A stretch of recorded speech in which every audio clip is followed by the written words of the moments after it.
Kung may budget kang around 20,000 pesos, madaling sabihin na kunin mo na lang yung may pinakamalakas na specs. Pero dito madalas nagkakamali ang mga buyer kasi sa budget na to hindi pare-pareho ang sagot. May phone na mas bagay kung balak mong gamitin ng matagal, meron din para sa gaming, may phone na mas sulit para sa camera at meron din binibili dahil naman sa experience at design. Kaya bago ka mag-check out, mas mahalagang malaman kung ano talaga ang priority mo. Sa video na to pag-uusapan natin ang Samsung Galaxy A57 5G na nasa around 20,100 pesos, ang Tecno Camon 50 Ultra 5G na bumababa sa around 15,000 pesos kapag sale, nating Phone 4a na nasa around 20,500 pesos at ang Poco X8 Pro na nasa around 17,700 pesos. At habang tumatagal, mapapansin mo na hindi pare-pareho ang target market ng mga phones na to. Kaya ang mas importanteng tanong ay hindi kung alin ang pinakamalakas, ang tanong ay alin ang pinakabagay sa paraan ng paggamit mo at yan ang aalamin natin.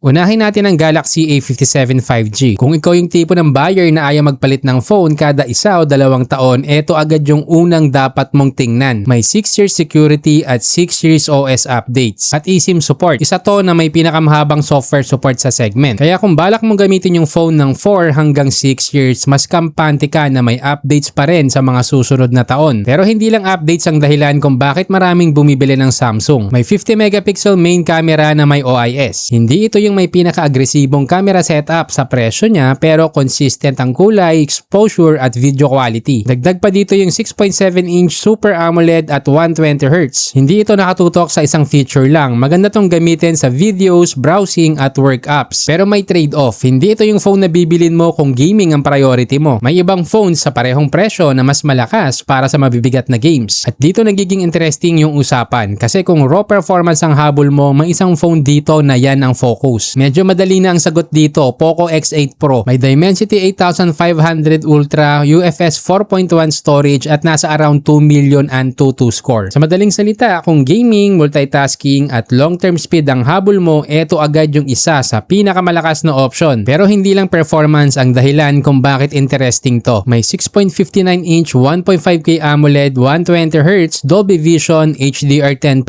at hanggang 3,500 nits peak brightness. Kaya maganda hindi lang para sa gaming kundi pati sa videos at outdoor use. May 6,500 mAh din na may 100 watts hypercharge. Magandang combo to para sa heavy users. At ito yung madalas na hindi napapansin. Kahit gaming phone ang positioning nito, hindi naman napabayaan yung main camera. May 50 megapixel na may OIS. Kaya real talk, hindi ka naman nagsakripisyo ng camera para lang makuha yung performance. Pero syempre may trade-off pa rin. Wala tong telephoto camera. Kaya kung mahilig ka sa zoom shots at portraits, may ibang option dito na mas interesting at mas mura pa. At dito pumapasok ang Camon 50 Ultra 5G. Sa sale price, umaabot to ng around 15,000 pesos. Ito na siguro yung pinaka-surprising na phone sa listahang to kasi bihira kang makakakita na may 50 megapixel Sony main camera with OIS, 50 megapixel telephoto na may 3 times optical zoom at 8 megapixel ultra wide sa ganitong presyo. Kaya kung mahilig kang kumuha ng portraits o malayong subject, malaking bagay yon. Pero hindi camera lang ang dahilan kung bakit sulit tong tingnan. Nandyan din yung display. May 6.78-inch 1.5K AMOLED, 144Hz, Gorilla Glass Victus 2 protection, IP69 rating at may eSIM support pa. At dito mo mas ma-appreciate kung bakit malakas ang value nito. Marami kasi siyang features na madalas mong makita sa mas mahal na phone. Pero hindi rin to perfect. Kahit malakas ang Dimensity 7400 Ultimate, hindi ito ang pinakamalakas na gaming phone sa budget. Kung raw gaming performance ang habol mo, mas lamang pa rin ang Poco. Pero kung camera at overall value ang priority mo, mahirap baliwalain ng Camon 50 Ultra. Ngayon, paano kung hindi gaming, hindi rin camera ang priority mo at hindi rin software support ang pangunahing dahilan ng pagbili mo? Dito naman nagiging interesting ang nating Phone 4a. Sa 4 na phones dito, ito yung may pinakaibang personality. May transparent back design, glyph lights at nating OS. Kahit nasa mid-range pricing, iba agad yung itsura kumpara sa karamihan ng Android phones. Pero hindi lang din design ang binabayaran mo dito. Isa din to sa may pinakamalinis malinis na Android experience. Dagdag pa may 120Hz AMOLED display at Snapdragon 7S Gen 4. Hindi ito flagship level performance pero smooth tong gamitin araw-araw para sa social media, videos at browsing. Pero hindi rin perfect, 128GB lang yung base storage. At ngayong 2026, medyo bitin na yan lalo na kung mahilig ka mag-video, mag-picture at mag-install ng maraming apps. Although meron namang mas mataas na variant, yun nga lang nasa 25K pataas na. Kaya kung gusto mo ng phone na kakaibang design, malinis ang software at premium gamitin araw-araw, dito nagiging interesting ang Nothing Phone 4a. Ngayon, balik tayo sa pinaka-importanting tanong, alin nga ba ang dapat mong piliin? Kung gusto mo ng phone na pwede mong gamitin ng maraming taon, Samsung Galaxy A57 5G ang pinakamalakas na long-term choice dito. Kung gaming ang priority mo, Poco X8 Pro ang number 1 choice. Kung gusto mo naman ng camera value at isa sa pinaka-aggressive na packages sa presyo nito, Tecno Camon 50 Ultra 5G ang mahirap talunin. At kung kakaibang design at premium software experience, Nothing Phone 4a ang dapat mong tingnan. Sa huli, walang universal winner dito. Ang pinakamagandang phone ay hindi yung may pinakamataas na specs, kundi yung pinakabagay sa paraan ng paggamit mo. Comment kung alin ang pipiliin mo. Check mo na rin yung link sa description para makita mo yung latest price at kung may sulit deal ngayon. At kung gusto mo pa ng ganitong buying guide videos, subscribe ka na sa Tech You Know.